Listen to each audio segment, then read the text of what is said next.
Akwụkwọ nke abụọ nke Mosis, akwụkwọ Ọpụpụ, isi nke 5. Emesịa, Mosis na Erọn bịara sị Fero, "Otu a ka Jehova bụ Chineke nke Izrel na-asị, zipụ ndị m ka ha wee mere m emume n'ọzara." Fero wee sị, "Onye bụ Jehova na m ga-ege ntị n'olu ya izipụ ụmụ Izrel?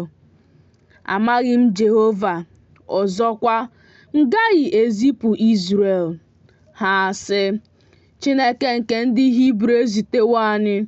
Biko, ka anyị jee ije nke ụbọchị 3 n'ọzara chụọrọ Jehova bụ Chineke anyị àjà, ka o wee ghara iwere ajọ ọrịa na-efe efe ma ọ bụ mma agha zute anyị." Eze Ijipt wee sị ha, "N'ihi gịnị ka unu bụ Mosis na Erọn na-eme ka ndị ahụ hapụ ọrụ ha niile? Jeenụ ibe unu." Fero sịkwara, "Lee, ọtụtụ ka ndị ala nke a dị ugbu a. Unu na-emekwa ka ha kwụsị n'ibu ibu niile ha." N'ụbọchị ahụ, Fero wee nye ndị na-achị ndị Izrel n'ihe ike na ndị na-ele ha anya n'ọrụ iwu sị, "Unu enyekwala ndị ahụ okporo ọka ọzọ ịkpụ brik dịka na mgbe gara aga. Ha onwe ha ga-eje chịkọtara onwe ha okporo ọka. Ọnụọgụgụ brik nke ha onwe ha na-akpụ na mgbe gara aga ka unu ga-atụkwasị ha. Unu agụbila ihe n'ime ya, n'ihi na ndị umengwụ ka ha bụ." N'ihi ya ka ha onwe ha na-eti mkpu sị, "Ka anyị jee chụọrọ Chineke anyị àjà."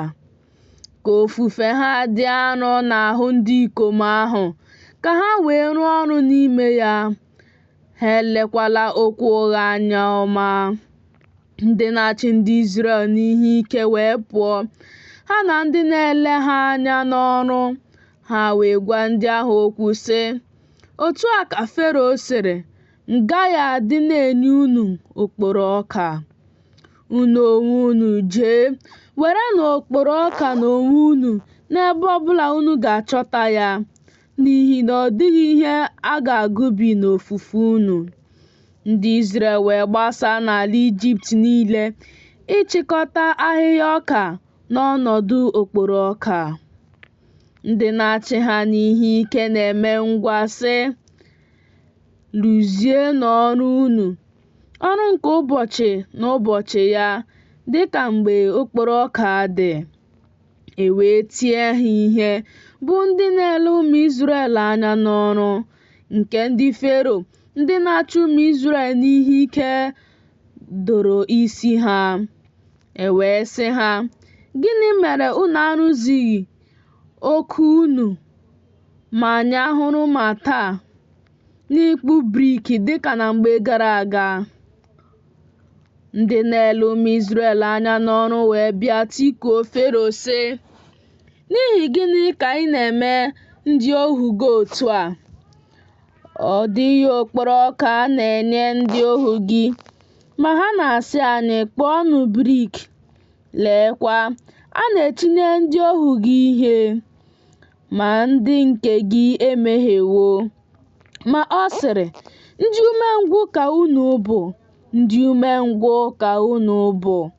N'ihi nke a ka unu onwe unu na-asị, 'Ka anyị jee chụọrọ Jehova àjà.' Ma ugbu a, jeenụ fee ofufe, n'ihi na agaghị enye unu okporo ọka, ma ọnụọgụgụ brik unu ka unu ga-enye." Ndị na-ele ụmụ Izrel anya n'ọrụ wee hụ ha na ha nọ n'ọnọdụ ọjọọ mgbe a na-asị, "Unu agụbila ihe n'ime brik unu, ọrụ nke ụbọchị n'ụbọchị ya." Ha wee zute Mosis na Erọn, ndị na-eguzo onwe ha izute ha. Mgbe ha si n'ebe Fero nọ pụta, ha sị ha, "Jehova lekwasị unu anya, kpee ikpe, n'ihi na unu emewo ka isi anyị si isi ọjọọ n'anya Fero na n'anya ndị ohu ya, itinye mma agha n'aka ha igbu anyị. Mosis wee laghachikwuru Jehova sị, Onyenwe anyị, n'ihi gịnị ka i mejọworo ndị nke a? Ọ bụ n'ihi gịnị bụ nke a na i zitewo m? Ma site na mgbe m bịakwutere Fero ikwu okwu n'aha gị, o mejọwo ndị nke a, ị napụtaghịkwa ndị gị ma ọlị.